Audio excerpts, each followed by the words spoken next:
is Big Apple Blitz with Anthony Rivardo and Matt O'Leary.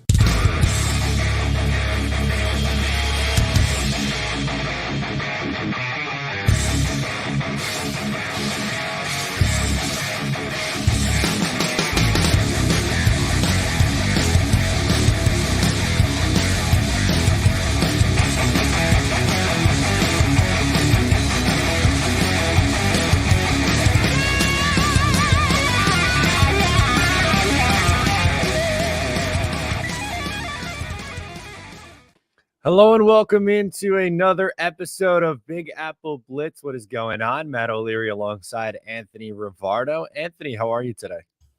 I'm doing great, man. Like we were kind of saying before we went live, it feels like that slow period, that dead time in the NFL is coming to an end. We're getting news this morning. Things are starting to ramp up. We've only got 10 days until the upcoming 2024 NFL draft. I'm super excited and I'm ready to dive into today's stuff. Yeah, absolutely. It's getting a little bit closer to the NFL draft. Exciting times. We got a lot of draft stuff to get into today, but the big story of the day, the New York Jets rocking some new uniforms. Change it up. We'll pull up. Woody Johnson just tweeted it out. It was no big fanfare, really. And they are going with the legacy uniforms from last year. The white on the white was what they wore. And now you get a green version as well and a black alternate, which is something that they've had in their repertoire since they switched to the last New Jersey look from 2019 to 2022. Initial reactions on these, Anthony, as an outside perspective. As an outside perspective, these jerseys are awesome, and I love the fact that the Jets are going from legacy to full-time on these throwbacks. Now the throwback is the current. I want the Giants to do the same. The old legacy uniforms that the Giants have that they used to wear in the 1980s, those should be the primaries going forward, maybe with a little bit of updating. I think that's the move, and the Jets made that move. They made the right move because these jerseys, to me, absolutely fire. Yeah, no, I love it, and I can't agree with you more on the Giants side of things. I think that look is so much better than what their current uniform setup looks like. I know they've had a lot of history in their current setup too, with the 2 Super Bowls in the 2007-8 season and then 2011-12, but I think just aesthetically it looks really nice. But from the Jets side, I don't think I could think of a worse 5-year run for a uniform than 2019 through 2022, or 3, excuse me, for the Jets. You got, all right, let's run through it year by year. Anthony, ready for this? Set up the 2019 Sam Darnold mono year is year 1. Year 2 is 2-14, but miss out on the number 1 overall pick. Year 3 is rookie Zach Wilson, worst defense in the NFL. Year 4 is 7-4 start, 6-game losing streak to end the season.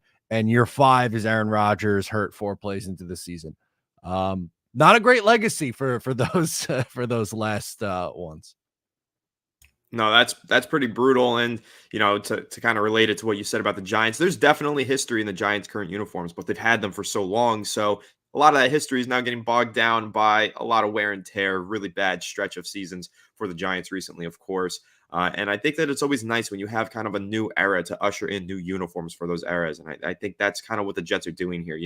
Maybe they didn't make the full commitment last year in the first season of Aaron Rodgers. He gets hurt, so I guess it didn't really matter anyway. But now this is the year. A lot of talent added to this roster. They're ready to make a run. Aaron Rodgers should be healthy and ready to go for the season. New uniforms to do it in. I think that makes it even more exciting. And specifically on these uniforms, I will say I am a sucker for white face masks. I always think that white face masks and metallic helmets just go so well together. And I think that's what really ties in this Jets uniform, makes it so attractive to me. I said the same thing in my reaction video that went out on my channel earlier this morning, is if you're going to go with a colored helmet, so like the Jets obviously go with the green, there's some debate. Some of the fans wanted the white helmet and a green face mask, so flipped. But if you're going to go with the green, the white face mask looks just so much better. And the Jets' last uniform, another thing they got wrong, they went with the black face mask. In the 90s, the Jets had a similar, like with this logo and the more Kelly green, they had the black face masks, but to me that doesn't pop as much as like this one or in the 80s when they had the green and the white. And I like that they kept it metallic. They didn't go back to kind of that matte finish from the 80s because it kind of feels like a more modernized version of, you know, what they wore, which I think is good. Like most of my favorite NFL jerseys right now are like a modern twist on a classic. I don't really love some of the newer, like futuristic looking ones, which I think that's what the Jets tried to do in 2019 and kind of failed epically at it. But I think that's a good call out on the white face masks. Yeah, it's kind of like if you compare the Giants helmets, for example, they have those gray face masks, and it like absolutely kills the aesthetic to me. I think that especially when they're wearing their all white road uniform since they switched to white pants a couple of years ago, the gray face mask, it doesn't tie into anything. They don't have any gray on those uniforms other than like very small stripes down the pants. The gray face masks are like my least favorite thing in football. I think like even if you look at the Cardinals have those gray face masks, those are terrible. White face masks though make everything pop. The Jets uniforms are sweet. I also love the new update into the black uniform with the black helmet. Of course, the NFL making changes to alternate helmets. We'll see if anything else gets added in the future for these teams. But right now, that black lineup, the all white lineup, just really everything about this. I think that the Jets actually have some really nice uniforms here, maybe among the best in the league. Yeah, I love that. And First State Jets is hanging out with us this morning. He says a few comments. New uniforms are awesome. That's kind of been the consensus. I think everyone loves these, which is great because the last ones was very divided. And then I think after, you know, how poorly they played in those, it kind of the luster of the new uniforms wore out pretty quickly.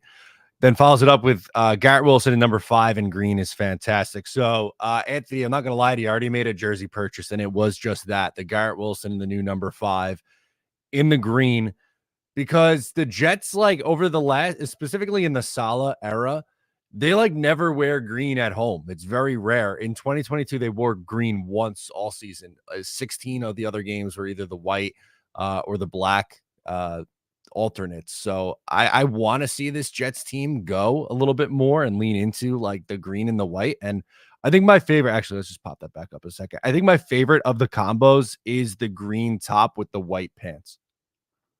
I actually do agree with you. I think the white jerseys are great, but I do get a little bit bored. Everybody's got white jerseys. Not everybody has a specific color jersey. I think that the Jets green, now that it's updated with this new shading, looks fantastic. And I just love that white collar around on the green jerseys. Looks great. Just pops so well. The green jersey is definitely my favorite. I think the white pants really ties it in. Yeah, and then the last thing from First State Jets says, only thing I'm not sold on is green letters on black helmet. Think white would have popped a little bit more. That's fair. I do kind of like the green with it has a white stroke. It's hard to tell in this picture, but it does kind of have a white stroke to make it pop out a little bit. And the nameplate on the back of the jersey is white. I know the black alternates were the ones that you didn't really know a whole lot about. Like you knew the white away jerseys were going to remain the same from last year, and then figured the home greens would be the inverse of that, which it was. But there was some debate among fans, like, are the numbers going to be green on the black jerseys? Are they going to go with the white? But I kind of like how they have the white numbers, and then on the pants, it's a green stripe going down the side. I think that makes it pop a little bit. So I'm actually a fan of it with the green lettering on the side. Anything you would change with that one, or you like how they did it? I think it looks great. I mean, I could see the argument for a white logo there popping better. I would probably agree with that, but I think that the green looks fine as well. And really, if you want to play the comparison game, take a look at this black uniform to the previous black uniform. I do think even if maybe you have minor kind of feelings about the logo on the helmet, still overall the uniform just looks a lot better. This update was an improvement across the board for the Jets. So whether they're winning or losing this year, they're going to be doing it in style and with some cool fashion on. So I think there's a lot to be excited about, and these uniforms are definitely a massive upgrade. Absolutely. So I the one thing I hate, and we could get into some giant stuff and some more real football than just like aesthetics and uniforms. I hate when it's like, I don't care what they wear. They could wear, you know, tutus or play naked or like just all these random takes of like, just win games. I want to see this team make the playoffs. Like, I don't know, man. You're allowed to have, sports are fun. Like you're allowed to say like, hey, the uniforms are good. And it's nice that you have a nice uniform set rather than like a bottom 3 in the league. And you'd be like, oh, well, it's embarrassing enough that you're this bad for this long, but then also having a horrific uniform set doesn't make matters any better. Totally. Listen, if you're going to lose, at least do it in style, right? I love it. Hopefully the losing is over, but let's get into some other football stuff here after the open on the uniforms. Some NFL draft rumors, which is going to be very big over the next week or so. Now, just 10 days out from the NFL draft, and there was a recent mock that had Marvin Harrison Jr. falling to the New York Giants at pick number 6. Thoughts on Marvin Harrison at 6? Do you think it's likely? And would you be in on that swing? Yeah, I thought it was interesting. It was Albert Breer, Sports Illustrated. It's basically going through and guessing the top 10 picks of the draft. He had quarterbacks going 1, 2, 3. And then he also had the Vikings trading up to 4 for JJ McCarthy. And then he had at 5. This is kind of where things get interesting because we've seen 1 through 4 all quarterbacks before. But at 5, oftentimes we just see people plug in Marvin Harrison Jr. to the Chargers. But that never made complete sense to me because if you really listen to everything that Jim Harbaugh has been saying about this team, they want to get physical, nasty, draft someone who makes a nasty impact kind of thing. That does lean more towards offensive line. Seems to be the way that this team wants to go. And Joe Alt would likely be that selection. So if Joe Alt goes at 5, yeah, Marvin Harrison Jr. going at number 6 to the New York Giants is quite likely. There's a really good chance of that happening. So that would be really exciting, man. I mean, if you get MHJ, obviously the consensus number 1 wide receiver in the class, I personally prefer Malik Neighbors because I think he's more dynamic after the catch, and that's more so what the Giants need. And hey, maybe they would go with Neighbors over Marvin Harrison Jr. It's been reported that there are teams that have Neighbors over Harrison Jr. on their draft boards, but the consensus number 1 skill position player in the draft, at least, considered by most outlets, you can't complain about that. Obviously, I want the Giants to get a quarterback, but that stance rather clear. But if they land what a polished route technician, an exciting player Marvin Harrison Jr. is, you'd have to be thrilled. And the fact that that's a realistic possibility is really exciting considering months ago, you were talking about Marvin Harrison Jr. maybe being the number 1 overall pick. And now due to the demand on quarterbacks and the way the draft order fell, there's a real chance that he gets pushed all the way down to 6 for the Giants. So they might get the number 1 prospect in the draft despite picking 6th in the order. That's pretty cool stuff right there. And really goes to show, I guess, how supply and demand of quarterbacks shifts things around the NFL every offseason. Yeah, no, it absolutely does. And I think that's going to be really a very key storyline to watch in this draft that's 10 days out is what happens with the quarterbacks. You know that the top 2 are absolutely going to be quarterbacks. Caleb 1, and then either Daniels or Drake May, or who knows, maybe it's JJ McCarthy at 2. But then, the Patriots and whatever happens at pick number 4, I think is when the draft could start to get really interesting. And the Vikings we've talked about at length on this show. It's been discussed on Twitter and, everywhere on social media about the Vikings looking to trade up and, pick 4 being a good spot for that. But the Chargers at 5, I feel like most people just assume like, okay, 4 quarterbacks go off the board. Chargers at 5, they need a receiver. You lose Keenan Allen, you lose Mike Williams, and now you don't really have a whole lot at the position for Justin Herbert. So insert Marvin Harrison Jr. here. But you're right. As much as that pick makes sense, right? Like they desperately need wide receiver help. Everything that they've said this offseason and everything that specifically Harbaugh, and he's running the show out there, leans that offensive line would actually be the pick. And if you're going to take an offensive lineman, it's got to be Joe Alt, in my opinion, at the top there for a first offensive tackle off the board. If I was in their shoes, I don't know if I would do it. I think I would take Marvin Harrison and just be super excited about my young quarterback and young wide receiver connection that you have in Herbert and Marvin Harrison. But if they do go Joe Alt, which I don't think is crazy unlikely, then while the Giants, it stinks that you're not getting one of the top 4 quarterbacks in this class, well, you're getting a hell of a weapon for whoever that next quarterback is going to be after. So Marvin Harrison, I think, would be an unbelievable consolation prize. Yeah, I think probably the best consolation prize you can have just based on pre-draft rankings and what the consensus feelings are on these prospects. the Giants, in theory, would be walking away with arguably the best non-quarterback in the draft. And I think that's something really exciting. And it kind of ties into the discussion that we had last week when Joe Shane said they have more than just quarterback as a need on their roster. They have many needs, and they could end up just taking the second best position player available at number 6. It's exactly what he said. Well, potentially he gets the best position player off the board if Marvin Harrison Jr. falls into their lap. So that could be really exciting stuff. And I think that while it would kind of sting to miss out on one of these quarterback prospects, of course, at one point during the season, the Giants were locked in at the number 2 pick. They won some more games, fell all the way down to 6 officially. But missing out on those quarterbacks is going to be a little bit of a stinger because I really just need the Giants to move into a new era, new direction with this quarterback position. It's the only way that I could envision them really being a successful team. But you know what? Maybe you land this amazing wide receiver prospect now, give him a year, he develops as a star in the second season of his career. Maybe that's when you plug in the new quarterback. You have to keep your mind open to that possibility as well if you're a Giants fan. So definitely got to be excited about the way that this board looks like it's going to shape out. But then again, it is the NFL draft. You do never know what's going to happen. Maybe the Patriots surprise us all. Don't trade down. Don't take a quarterback. Take Marvin Harrison Jr. number 3. That's also a possibility. So I'm just excited because there are so many possibilities. This one sounds realistic now for the Giants that they could get Marvin Harrison, but really the draft is such a crapshoot. You never know what's going to happen. No, exactly. And even if, like, let's say we just talked about like the Chargers at 5, they need a receiver. If they were to take Marvin Harrison and maybe all this offensive line talk is a smokescreen, then you're sitting there with your favorite wide receiver prospect on the board in Malik Neighbors. And he's a damn good one. I think he's going to be someone who could come in and perform at a high level right away. And, you know, it's tough. I'm sure if I were a Giant fan, I would want a quarterback as well.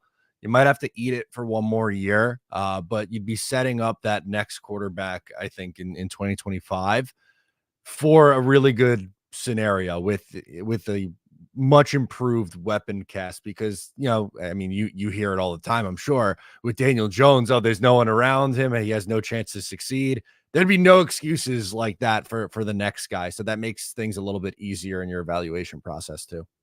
100%. And listen, there's also, you do have to just acknowledge the possibility. Maybe Daniel Jones steps into the lineup with added talent around him and he does have a great season and the Giants can move forward with him. I don't think that's likely. I don't think that will happen, but you do have to keep in mind, maybe there are people in the building who believe in Daniel Jones still since they paid him all that money and really think like, hey, if we give this guy enough talent, he could take that step forward and be the quarterback that we paid him to be. It's possible. It's unlikely, but it is possible. And maybe, just maybe, drafting Marvin Harrison Jr. would be the key to having that kind of scenario play out. Absolutely. And do you think that slightly off the board question, but do you think that the Giants and Joe Shane and Brian Dable are still in on Daniel Jones, or is everything that they're saying kind of just like they got to say it because he's still here and they don't have another option on the roster really? I think it's more so that they have to say it. They don't really have a choice. They don't want to tip their hand on what they're trying to do in the draft. I think that there are people in the building who fully believe in Daniel Jones and want to keep him as their starting quarterback. But I think ultimately, when you look at Joe Shane's career history, which of course we've kind of dived into on this show before, his desire to trade up and go after guys, his inability to get fixated on one player, quickly move on from them when he needs to or feels like it's the best thing for the team. I think that Joe Shane knows what this team needs, and he knows that a game-changing quarterback to build around for the future is what this team needs. And I think he's going to try his best to find that player. But since he said Daniel Jones is a starter, that's our expectation, all that stuff. If they can't get that quarterback, he could fall back on those comments and say, hey, I stand behind what I said, and I really do believe these things to be true. So it's kind of just built in a fail-safe for the public perception for the Giants if the Giants aren't able to land that quarterback. But I think they're going to try. It's just, as we've discussed before, trading up to those spots or having that quarterback fall in your lap at number 6, easier said than done. You got to find 2 teams to tango with, of course. It takes 2 to tango. And just the randomness of the draft, you really don't know who you're going to be able to select. So I think that it's always good to make those comments if you're Joe Shane as almost a backup plan when you have to address the media following the draft. Absolutely. So we'll see what ends up happening there with the Giants at pick number 6. The top of this draft is something that I'm really looking forward to because outside the top 2, who we know is going to be quarterbacks, there's a lot of different scenarios that could play out. And I don't know, kind of just a draft nerd, and I like reacting to those things as it comes through. So exciting stuff there, that's for sure. Totally agree. Let's get to next topic on the docket today. So the New York Jets are reporting for voluntary OTAs, and Aaron Rodgers is back in the building. Also have Brock Bowers in on a visit, which is a very popular mock draft selection for the New York Jets at pick number 10. But the reason why I think it's such a big deal, Anthony, for Aaron Rodgers to be there for voluntaries is because he's coming off the injury, and there were some doubts about how invested Aaron Rodgers was to playing this season, as some of it was a little bit overblown. But while it hasn't been a perfect tenure because we only saw him for 4 plays as Jet fans and just NFL fans, something that I do really like with Aaron Rodgers is since he's been here, I think he's shown by being involved at these voluntary things, and just his relationships with some of the players that he is invested, which I think is super important for your quarterback, especially trying to come in here and set a new culture in the building. No, and I totally agree with that. I think the fact that they are voluntary, he doesn't need to be there. You always want the quarterback to be there. Like whenever these things are discussed as voluntary workouts, they're not really voluntary for the quarterback. The quarterback always needs to be at these things. And if he isn't, it's probably a bit of a red flag. Aaron Rodgers, I think, understands that. Of course, being a veteran in the NFL, he's been playing for a very long time and he's been among the top in the game for a very long time. So I imagine he understands the importance of just having that quarterback present and available and, having his physical appearance, like just being there for his teammates, for his coaches throughout the voluntary programs.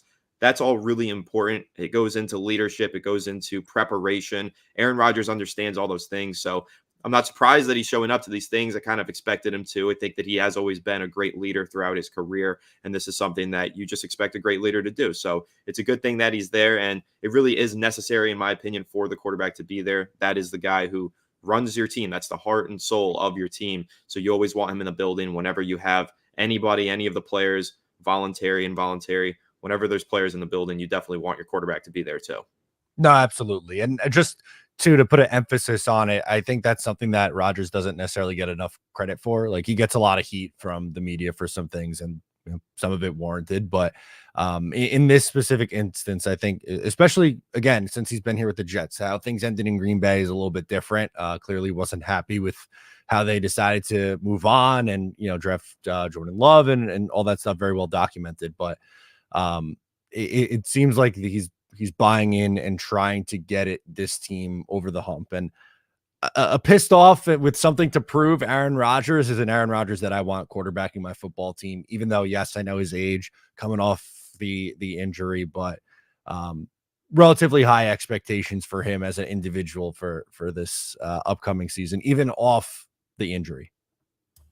Yeah, totally. And I think I really like what you said there about Aaron Rodgers being pissed off and ready to go. I mean, listen, we've seen him in that mode before. We've seen him with playing with something to prove and going out with something to prove, but none more so than this. I mean, this is probably the biggest moment for him returning from this injury with this new team, this new environment. So many high expectations to try and reach, so much potential that could be reached within this offense and on this team. I think Rodgers, still has something to prove here, and he's probably excited to prove it. And I think just the fact that he has a rare ability at this point in his career, after he's already proven so much, now he has something more to prove.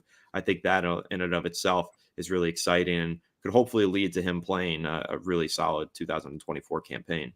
Absolutely. Super excited for that. And just, I mentioned it at the top of this segment as well with Brock Bowers in the building. Maybe get a little bit into that here as well. Do you read much into that he's visiting at this point with like the first day that everyone's back? That's kind of been a talking point online today. Like, is there something to this? Because up until about a week ago, he obviously didn't participate at the Georgia Pro Day originally because of the injury. At the same thing at the Combine, but the Jets hadn't met with him or had a private workout or top 30 visit yet up until they saw him. I believe it was last Tuesday or Wednesday was Georgia. It was Marius Mims and Brock Bowers doing a little bit workout for the media. And now they bring him in for a top 30 visit with essentially the entire team in there as well. You put any stock into that? I put a little bit of stock into it, not because I think necessarily that the Jets are like trying to get him to meet these players because, they're planning on drafting him. It's more so if they have him in on this meeting and he happens to run into some of the Jets players may just say like, hey, I really like this kid. Like they just might go up to the coaches and be like, I think that he's, a great player and I would love to play with him. It's just more so if he's in there and he happens to run into certain players and maybe he ends up making a strong impression.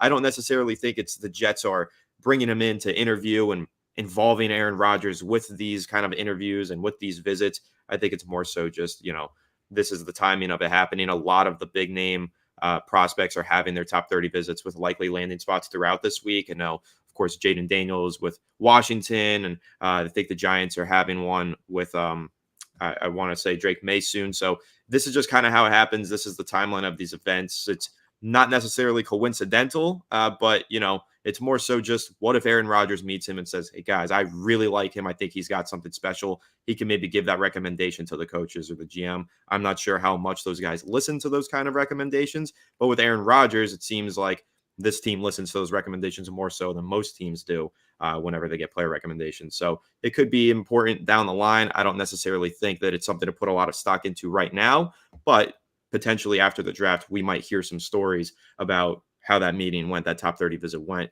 and maybe it will have an influence on the Jets' decision at the top of the draft. I like this comment from Lawrence here, who says, I really hope it's a smokescreen so people don't trade in front of them for Rome Odunze.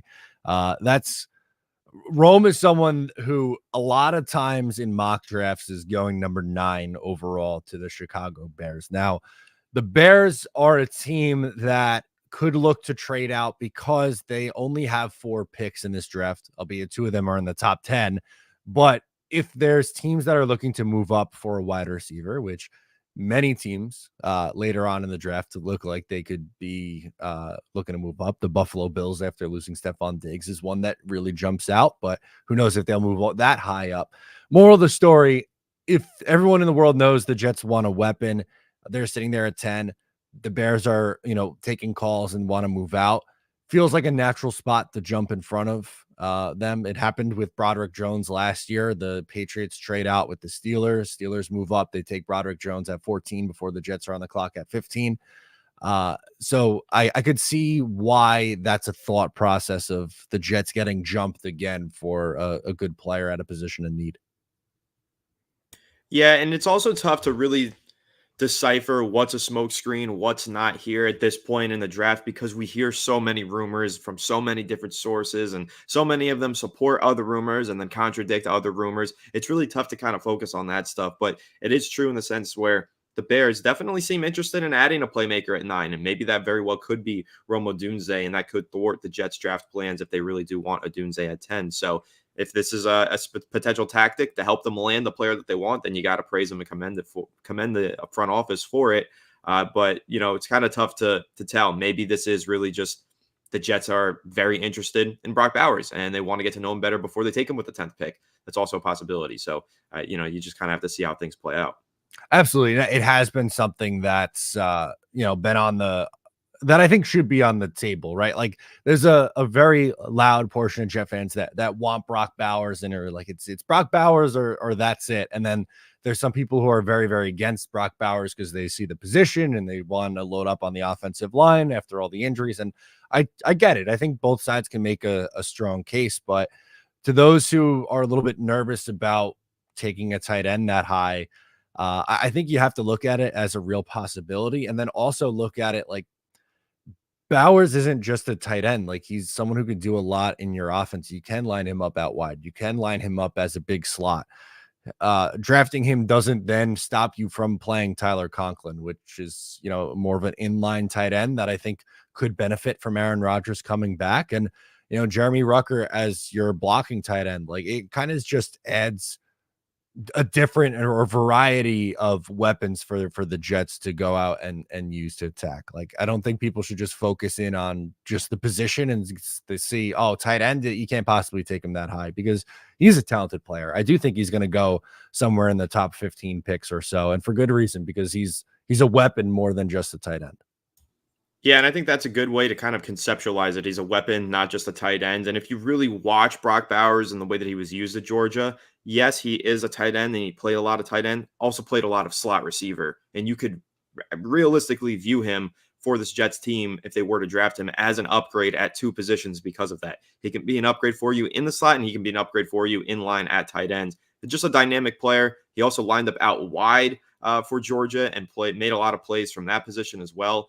He can align pretty much all over the field and make plays regardless of where he's lined up. And that just makes him such an exciting prospect. That's why he's going to go so highly, because he's not just a guy that upgrades you at tight end, but he is a guy that kind of changes the dynamic of your offense and how defenses have to game plan for you, match up with you, where they can align their safeties and their linebackers based on where Brock Bowers is lined up on your formation. All of that really is important and makes, football is such a chess match at the line of scrimmage and in those pregame meetings and in those strategies, such a strategic game. And drafting a player like Brock Bowers with that kind of versatility does give you a matchup advantage and a lot of extra strategies that you can employ through your offensive lineup. So I think that's something to keep in mind if any Jets fans are still hesitant to taking a tight end with the 10th pick. I think that there are a lot more reasons to buy in on a Brock Bowers as just an offensive weapon, as you described him, Matt, rather than buying in on him as a tight end, just because he could do so much and align all over the place, change the way defenses play you, could really have an impact on your team in every facet of the game. Yeah, would you rather have Brock Bowers as your slot or Allen Lazard? Because that's right now, that's probably what it's going to be. When they go 3 wide, it would be Lazard, Mike Williams when he's healthy, and Garrett Wilson. So that kind of just, again, it's helping you at tight end, because yes, he could be an inline tight end and he's a good blocker, but also at the same time, line him up in the slot, line him up out wide, so you can get Garrett Wilson in the slot, which is something they really like to do over the last 2 seasons. So it kind of, again, just adds some versatility to this offense, which frankly wasn't very good last year. And yes, getting Aaron Rodgers back is going to help, but adding as many weapons as humanly possible in a go for it window is a wise thing in my opinion. Yeah, and listen, Aaron Rodgers will definitely make good use of a versatile weapon like Brock Bowers. I think that's one thing that you can be certain on. And of course, he'll also benefit from having an upgrade on the offensive line if that's the way that the Jets go at number 10. And maybe they'll have another offensive lineman in for a 30 visit and he gets to meet Aaron Rodgers. They could happen the same way that we're talking about it with this Brock Bowers thing, where he's in while the players are in for voluntary workouts and everything. Maybe an offensive lineman comes in the next 10 days. That's also possible. But there's a lot of potential here to potentially selecting Brock Bowers. And I know that there's, as you mentioned before, the Brock Bowers boys, there's a Jets contingent that really wants him. And I think that they see the value and the potential there. And there's a side of the fan base that doesn't want him as much. I do think that both sides should have an open mind to either side of the argument as to why or why not the Jets should draft Brock Bowers. But really, though, you got to admit that bottom line, there is a lot to like about the potential Brock Bowers wearing Jets green. Good call out, because as you mentioned with the meetings, it was announced last week that Troy Fautanu is going to visit with the New York Jets. I believe it's the 17th. So I think on Wednesday this week. So yes, technically the first day is Brock Bowers, but you're also getting an offensive lineman in a couple days as well. So we'll see. We'll keep an ear out for how these meetings go. But again, inching closer to the draft, it's rumor season, and it's just going to be all speculation until we get there. Let's get into our next Giants topic of the day, which I just put violence, because I love that quote from the new defensive coordinator of the New York Giants. A potential change in philosophy on this defense? Yeah, I think you could call it that, because if you really look at the way Wink Martindale played this defense, I wouldn't say violence was the overarching theme. I would say speed and deception was kind of the theme there. They were very aggressive with the blitzes and the man coverage. If you take a look at what the Tennessee Titans did over the past few years with Mike Vrabel as their head coach and Shane Bowen as a defensive coordinator, violence was the answer. I mean, they like to play in zone defense and just violently attack you with 4 down pass rushers, 4 down linemen. The 4-man rush was very effective for them in a way that it hasn't been for the Giants in recent years, but a lot of that had to do with the Giants scheme under Wink Martindale. But it's going to be different this time. It sounds like they want to be more physical rather than more flashy and aggressive. Maybe just sit back and punch you in the mouth for 60 minutes. That's the way that the New York Giants should go. That's the way that they were under Steve Spagnuolo when they won those 2 Super Bowls. And that's really the direction that they need to return to, or the theme that they need to return to, rather, and just kind of have one of those defenses that it's talent versus talent. I think that too often Wink Martindale had scheme and strategy versus talent, and talent can often beat scheme and strategy. But when you have talent versus talent, many times with those one-on-one matchups, as long as you have that high personnel on your roster, which I believe the Giants do. When you look at some of their top names like Dexter Lawrence, Kayvon Thibodeau, and Brian Burns, they've got the talent. Now it's just about letting this talent get to work and not play out of position because that's what the scheme is calling for. Just be violent at the point of attack and get after the quarterback and ultimately crack some eggs. Yeah, no, absolutely. And I think that, fits for, some of the personnel that the Giants have as well. Like you go out and you make a big addition on the defensive line in a trade and you get Burns in here and, him and Kayvon Thibodeau getting after it. That could be a violent pass rushing duo. And, kind of anytime that there is a new either coordinator, coach, positional coach, they like to one bring their own guys, but two also add their own philosophy. And while I agree, like thinking of the Wink Martindale, I think of like aggressive. I don't know if violent is the one that would come to mind, but um, yeah, I think it's going to be an interesting fit, and I could see why the Giants organization would want to go that route with some of the personnel that they have in here already. Yeah, and another part of this quote from Shane Bowen that I really like, he said, "I don't want to paralyze them before the ball is even snapped by overthinking." And I wouldn't describe that as necessarily a shot at Wink Martindale, but maybe an acknowledgement of the fact that when those schemes are very complex, blitz heavy, and there are so many moving parts in that coverage scheme, like there was with Wink Martindale, it does cause lapses inevitably. So again, maybe not a shot at Wink Martindale. You could interpret it that way. Don't want to paralyze them before the ball is even snapped by overthinking. I think that happened to the Giants a lot this past year and the season prior because of Wink Martindale sending blitzes. Now you have the safety moving. Okay, Kayvon Thibodeau is dropping back into coverage. Looks like he didn't know where he was supposed to be in coverage. A lot of overthinking, I think, went on because of how complex that defense was. So if you want to describe in one word Shane Bowen's defense as violent, it was complex for Wink Martindale's defense. And the complexity of that scheme, I thought, led to a lot of mistakes, a lot of mental lapses for the Giants. And I'm hoping that the simplified go out and attack defensive style for Shane Bowen's defense is a better match for the personnel that the Giants have. I think that they have some cornerbacks who, yeah, can play well in man, can play well in press, but will play really well in a zone that just allows the front four pass rushers that the Giants have, which is a really good rotation, to just get after. I mean, Dexter Lawrence is going to rack up a ton of pressures this season. You expect Brian Burns and Kayvon Thibodeau to play well off one another, rack up a bunch of pressures and sacks. And if you move in Azeez Ojulari there too, maybe you go with a triple pass rusher plus Dexter Lawrence package in your nickel or your dime. I think that you can have a lot of speed up front, which makes things a lot more simplified for those defensive backs who are no longer running aimlessly in straight man coverage or trying to get into the backfield to pressure the quarterback now on these creative blitzes. They're just playing coverage, which is what they're best at. And the Giants pass rushers are now pass rushing more, which is what they're best at. It's simplified approach here on defense, but ultimately it should maximize the talent that they have on this team. So I know a lot of Giants fans were upset when Wink Martindale resigned. I was in the minority. I was totally okay with that. Would have been okay if he stayed as well because his defense definitely had its efficient moments. But ultimately, I thought there were a lot of flaws in the complexity of Martindale's scheme that held back a lot of this talent. And I really do believe that a simplified scheme here from Shane Bowen will make for a greater product on the field.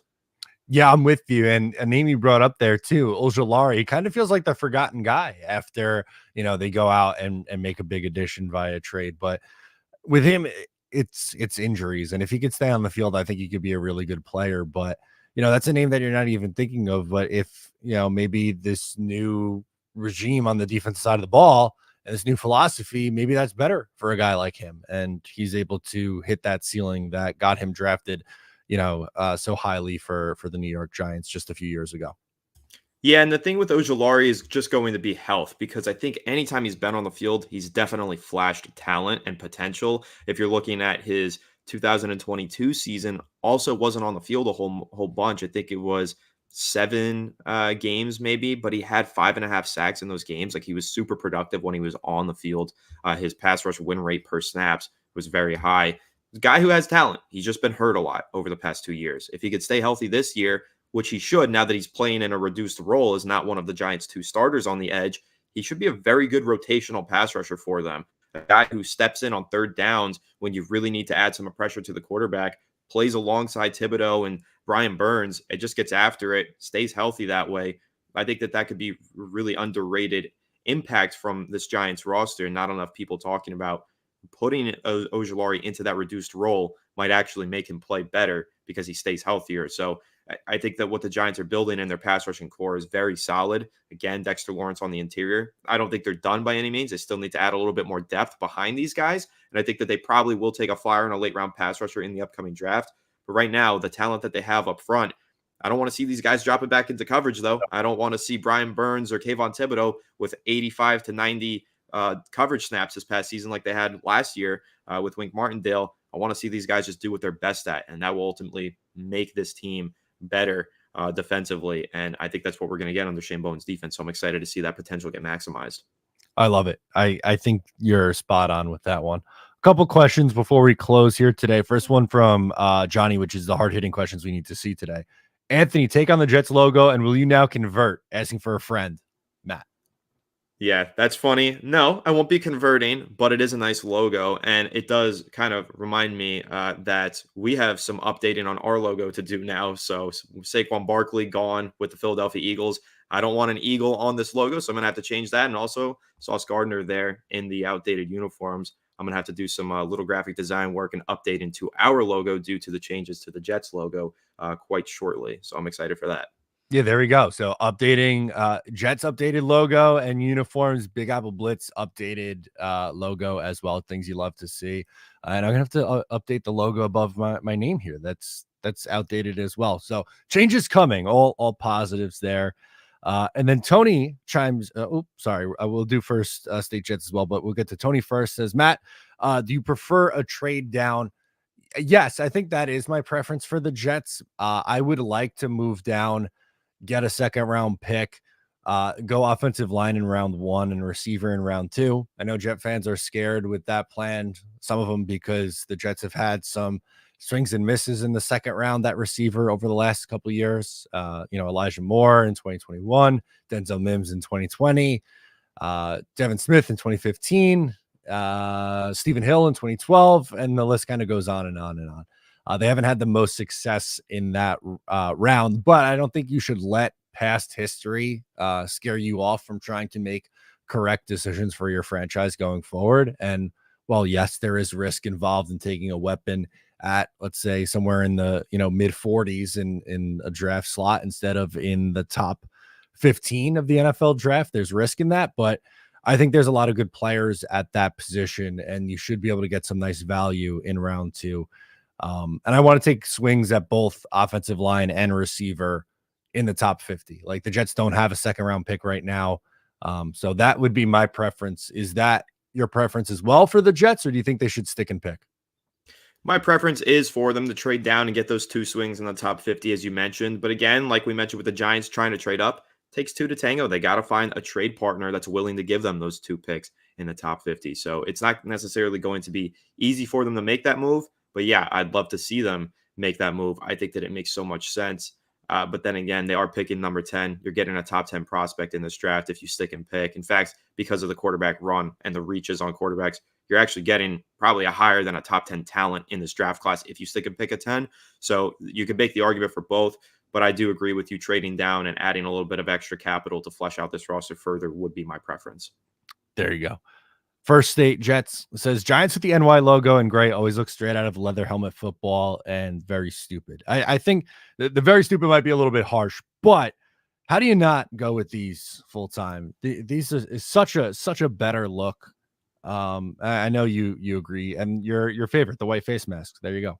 Yep, love the white face masks. I love this look. I mean, these jerseys are just so much significantly nicer. Like when you go and you see like fans wearing Giants uniforms or jerseys, rather, it's just blue with white letters. It could be a Colts jersey from a few years ago, for all you know, right? Like it's so similar and it's just so bland. Like there's nothing that pops about it.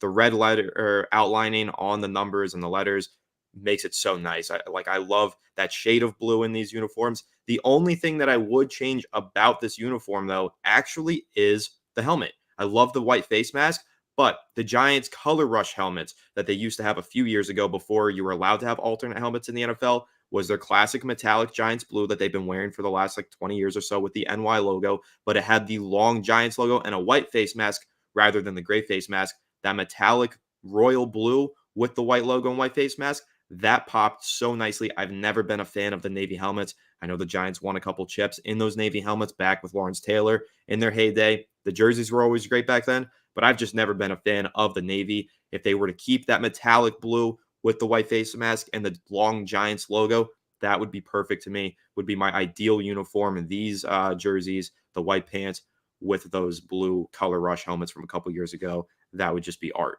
Like this, like you're talking, right? Like this guy right here, instead.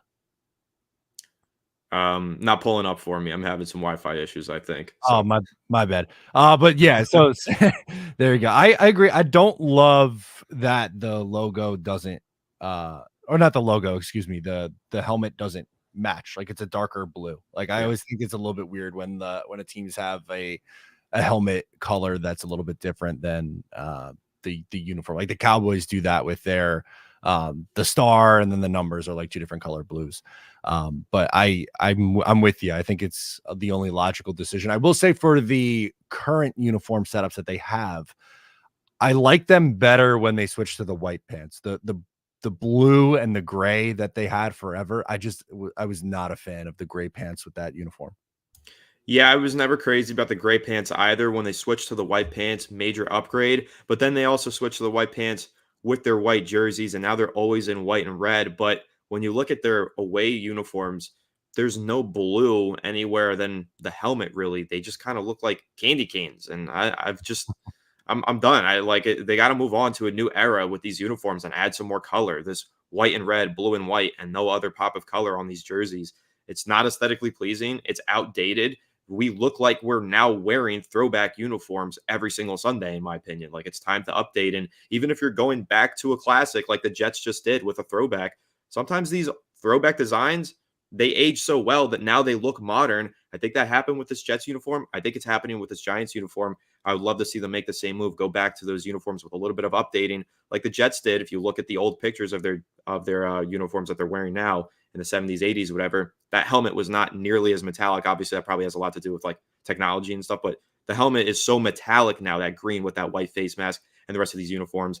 Again, it's like that throwback aged into becoming a more modern style now, and it just looks perfect for them. I think that's the case with the Giants as well. If they update that helmet, it would just be one of the best uniforms in the NFL in my eyes. Yeah, I am with you on that one. I agree. Last one here from Johnny says, I got 8 new hats today. If you didn't know this about Johnny, Anthony, he is a hat connoisseur with the different logos. I did not get the solo jet plane logo one, though. It's ugly. What's your take on the alternates? So just to run through some of these logos that we're looking at, the main one I like a lot. The oval, you knew that they had to mix in some oval. I'm glad that they didn't like just put that text and the oval on the helmet. I'm glad that it's just the text there. And then there's this like NY looking one, but I've seen some alternate hats, and I believe this is what Johnny is talking about, where like, see this part up top, like the logo is like just that. And that I think is a little bit strange on merch. I don't love that.